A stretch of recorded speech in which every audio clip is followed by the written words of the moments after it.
Samantala, Idol, sumailalim po sa surprise drug test ang 201 opisyal po ng barangay at appointed personnel sa bayan po ng Asingan, Pangasinan bilang bahagi po ng pinaigting na kampanya kontra illegal na droga.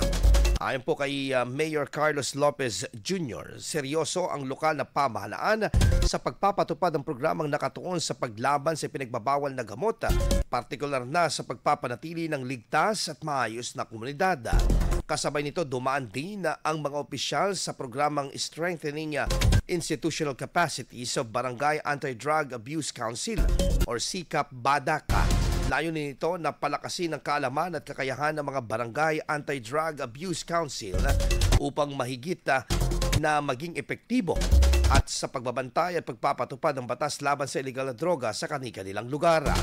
Inaasahan ng lokal na pamahalaan na sa pamamagitan ng akbang na ito, mas titibay ang kooperasyon ng barangay at mas magiging aktibo ang mga ito sa pagpapanatili ng kaayusan at kaligtasan sa buong bayan ng Asingan. IFM News. IFM News. IFM News.